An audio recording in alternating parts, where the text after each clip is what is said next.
trait as well, a people politician. I really believe the people of East Castries love Philippia. I believe that.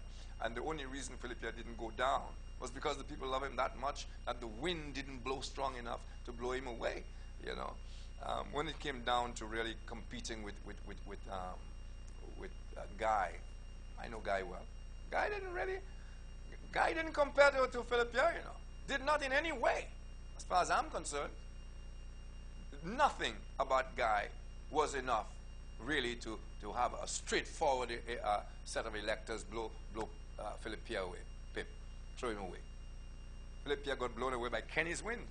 And Philippia has to be thinking now that good career he had ahead of him, because people loved Philippia, that he didn't have the gonas to tell Kenny, look, this is going far enough. You are killing us. And I have no doubt he's also thinking, why did he endorse, if only tacitly, the messing around with the SLP Constitution to permit Kenny Anthony a third term? And I'm going to say right now that if Kenny Anthony is the man he likes to think he is, if he cares enough about the legacy, I think what Kenny Anthony ought to do really is offer to stand down as leader of the opposition and let Philippia take over there. Well, as I said earlier, does he have the balls, Philippia, even to suggest that? Or even if Kenny Anthony suggests it, will Philippia say yes? That remains to be seen.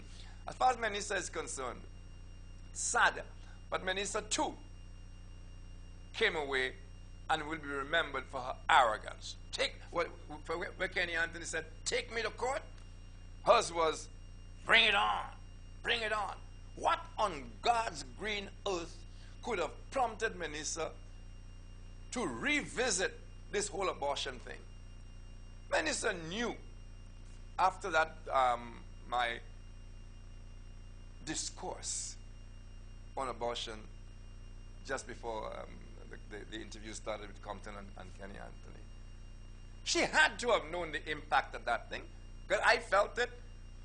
I was inundated with all kinds of calls. The Seventh-day Adventist Church decided to take a stand, because as far as the Seventh-day Adventist Christians were concerned, that law was thou shalt not kill, and all the other compromises and messing around were just man-made vehicles to endorse killing.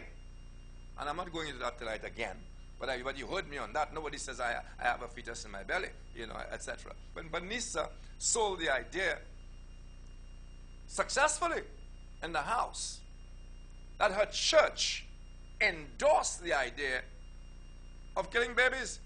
Put it rough. Not fetuses. Killing babies. Aborting babies' lives.